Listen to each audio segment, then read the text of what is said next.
आंदोलन का भी कार्यक्रम तय किया तो अपनी मां बहन को कष्ट देने का। आज जितिया व्रत का नहाय खाए था तो मां होती है, सब देव देवियां एक और, ऐ मां मेरी तू एक और।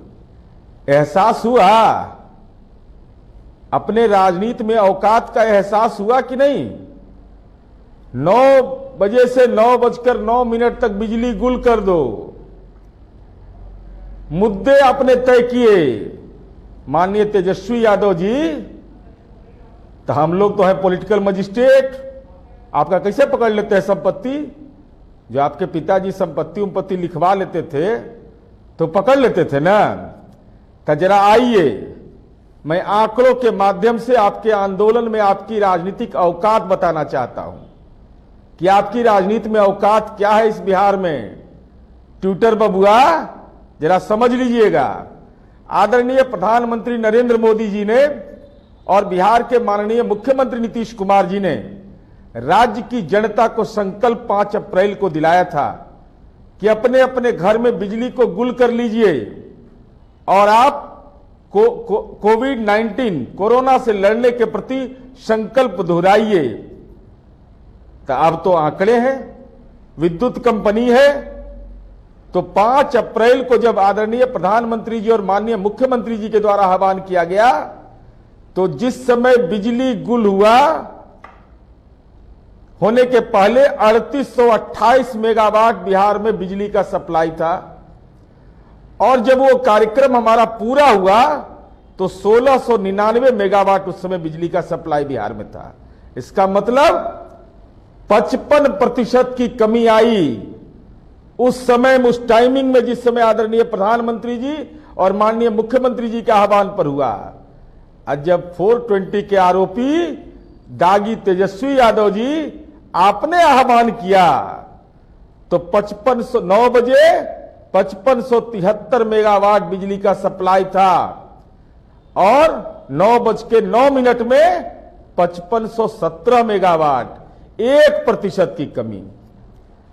आदरणीय प्रधानमंत्री जी के आह्वान पर, माननीय मुख्यमंत्री जी के आह्वान पर 55% की कमी, और आपकी राजनीति में औकात रही 1%। इतना ही लोगों ने आपके आह्वान को स्वीकार किया। समझ में आया कि नहीं समझ में आ रहा है? और आज क्या स्थिति थी? जितिया जैसा पर्व, 80% उमस है। ये चरवाहा विद्यालय में पढ़े हैं ना, ये कौन स्कूल में पढ़े हैं कोई जानता नहीं है। आजकल रोजगार पर प्रवचन देते हैं। उमस 80%। अधिकतम स्थिति में यह था 28.8 डिग्री सेल्सियस तापमान था। हमारी मां बहन, जो हम लोगों के लिए प्रेरणा स्रोत है, जिस मां ने हमको जन्म दिया है, वह मां जब हमारे लिए दीर्घायु होने की कामना करने के लिए अपनी मनोदशा को बनाती है, तो आप मां को लालटेन लेकर के आपने खड़ा करने की कोशिश की, लेकिन बिहार में आम आवाम ने आपको अस्वीकार कर दिया है। और स्वाभाविक रूप से आप तो नकारात्मक चीजों के लिए जाने जाते हैं। नकारात्मक ऊर्जा और सकारात्मक ऊर्जा होता है। हम लोग तो सकारात्मक ऊर्जा वाले लोग हैं। इस बिहार के अंदर कौन गुनाहगार है? तेजस्वी यादव प्रवचन दे रहे हैं। 1989 में देश के पूर्व प्रधानमंत्री राजीव गांधी जी ने आर्थिक पैकेज दिया था। जब झारखंड और बिहार एक था, क्यों नहीं घर घर बिजली पहुंचा था? पैसे दिए गए थे उस आर्थिक पैकेज में विद्युत संयंत्र के लिए, लेकिन वो चलायमान क्यों नहीं हुआ था? इसका कौन गुनाहगार है? 90 से तो सत्ता में आप बैठे हुए थे, आपके पिता बैठे हुए थे। तो आप बताइए, जब बिहार और झारखंड का बंटवारा हो गया, बिहार में कोयला खदान नहीं, लेकिन माननीय मुख्यमंत्री नीतीश कुमार जी ने लक्ष्य तय किया और कहा कि हम हर घर बिजली पहुंचा देंगे। याद रहता है कि नहीं? क्योंकि सजा याफ्ता भी आपके पिताजी, आपको ज्ञान का जरा कमी है। ज्ञान का आतंक चोचो मचाए रहते हैं, रोज ट्विटर पर, फेसबुक पर डालते रहते हैं। याद है, ये गौरव प्राप्त हुआ है आपको कि कि बिहार के यशस्वी मुख्यमंत्री माननीय नीतीश कुमार जी ने गांधी मैदान की सार्वजनिक सभा में कहा था कि अगर बिजली की स्थिति में सुधार नहीं होगा तो मैं वोट मांगने नहीं जाऊंगा। ऐसा संकल्प लिए थे आपके पिताजी। आपको याद होगा कि नहीं होगा? हमको याद है, हम भूलते नहीं हैं, हम लोग पकड़े रहते हैं। याद है ना दागी तेजस्वी यादव जी, आपके पिता ने विभिन्न सभाओं के अंदर यह कहा था कि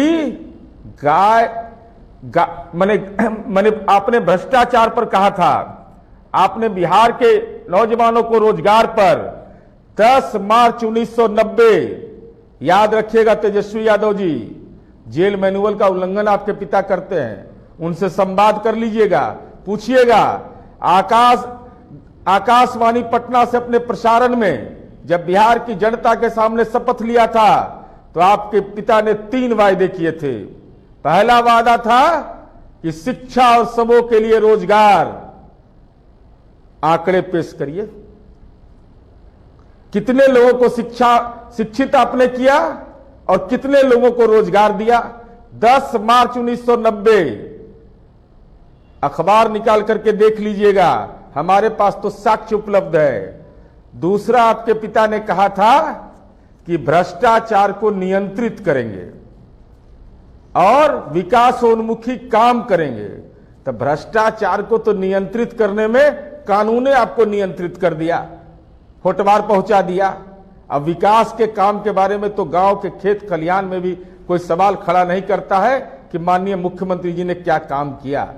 और तीसरा, आपके पिता ने कहा था कि हम पलायन रोकेंगे। तो पलायन तो नहीं रुका, लेकिन आपके पिताजी न्यायिक जुडिशियल माइग्रेंट जरूर हो गए झारखंड में जाकर के। ये वायदे 3 आपके आदरणीय पिताजी ने किया था। अगर हिम्मत है तेजस्वी यादव, अगर मैं गलत बोल रहा हूं तो मुझ पर मानहानि का मुकदमा करे राष्ट्रीय जनता दल कि क्या लालू जी ने इस बिहार की जनता के सामने संकल्प लिया था कि नहीं। दूसरी ओर माननीय मुख्यमंत्री नीतीश कुमार जी ने राज्य की जनता के साथ क्या संकल्प लिया था? जब हमने सत्ता प्राप्त किया था तो हमने कहा था 3 बात: सुशासन, सुशासन, सुशासन। उस पैमाने पर आइए ना, आप अपने पिता के द्वारा कहे हुए वायदे, चूंकि आप पहले बेटा ऐसे हैं जो अपने मां पिता के कर्म के लिए माफी मांग रहे हैं। तो ये 3 बात जो मैंने कहा कि अगर आपके पिता ने कहा और वो पूरा नहीं किया तो आप फेसबुक लाइव के माध्यम से, ट्विटर के माध्यम से कहिए कि हमारे मां पिता गुनाहगार हैं, हमारे पिता सबसे बड़े गुनाहगार हैं। अरे हम तो कहे कि हर घर बिजली पहुंचा देंगे तो पहुंचा दिए। आप तो कहे थे शिक्षा, रोजगार, ये सारी बात आप कह रहे थे। माइग्रेशन रोकना, विकास का काम करना, भ्रष्टाचार के सवाल पर। और हम ये जानना चाहते हैं आपसे कि आप बेरोजगार को रोजगार देने का वादा करते हैं और कहते हैं कि लालटेन जलाइए। पता है आपको क्या गांव गांव में विद्युतीकरण का काम हो गया है? यह जानकारी है कि पढ़ने लिखने से तो कोई लेना देना रहता नहीं, लेना न देना छुच्छे फूलेना वाला हाल है। सोना का चम्मच लेकर के आए हैं, राजनीति की दुकान सजाना चाहते हैं जब चुनाव का समय है। तो हम ये जानना, आंकड़े देखिए, आंकड़े, ये आंकड़े कोई पैरवी से नहीं आते हैं माननीय तेजस्वी यादव जी। ये आंकड़े इस बात के गवाह हैं। कितना पावर सब स्टेशन था जब आपकी मां ने सत्ता को छोड़ा था 2005 में 337 और 2020 में 1074। चक्रवर्ती का अंगणित अगर पढ़े होंगे तो 218.69% की वृद्धि हुई है। और हम ये कहना चाहते हैं, बिजली के तार पर तो कपड़ा सूखता था इस बिहार के अंदर में। लोगों ने इस बात को देखा है, क्या हालात थे। 2005 में 3927.5 किलोमीटर जर्जर तार बदले गए थे और आज आदरणीय मुख्यमंत्री जी के नेतृत्व में 83,066.6 किलोमीटर विद्युत तार बदले गए। अगर आंकड़ा दिमाग में नहीं जा रहा हो तो हम आपसे निवेदन करेंगे कि आप इन आंकड़ों पर जरूर ध्यान दीजिएगा। आदरणीय तेजस्वी यादव जी, चूंकि भ्रम के जाल नहीं चलते, लालटेन जलाई। बताइए कहीं लालटेन अब है? कौन पूंजी लगावेगा लालटेन खरीदने में? सबके घर में बल्ब है, आपके फुलवरिया में है। और जहां से आप वोट लिए हैं राघोपुर, उसका हालचाल लिया है कि नहीं?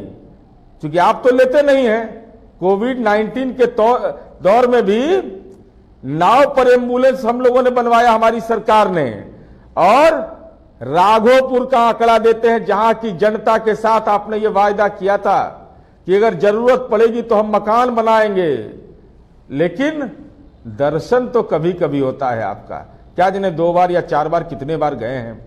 तो मैं आपको यह बताना चाहता हूं, विपक्ष के नेता हैं और बिहार की जनता भी इस बात को देखे कि 2005 में एक वहां पर पावर सब स्टेशन था और आज 2020 में 200% की वृद्धि। उपभोक्ता कितने थे? 18,534 में, और 2020 में 49,429, वृद्धि 167%। ये आंकड़े इस बात के गवाह हैं। खेती उती तो कोई करवे नहीं करता था डर से, आपके माँ पिता के राज में नरसंहार कराते थे।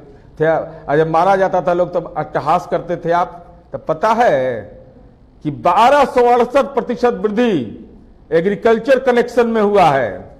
ये आंकड़े इस बात के गवाह हैं। मर्जी करेगा तो जरा पढ़ने का भी संस्कार डालिए। और साथ ही साथ हम ये कहना चाहते हैं कि बिहार जैसे राज्य में आप लालटेन जलाने की बात करते हैं। मैं तो ये समझता हूं कि जो आंकड़े मैंने दिया पहले कि आदरणीय प्रधानमंत्री जी और माननीय मुख्यमंत्री जी के आह्वान पर लोगों ने जो स्वीकार किया, और आपके आह्वान को 1% लोगों ने स्वीकार किया,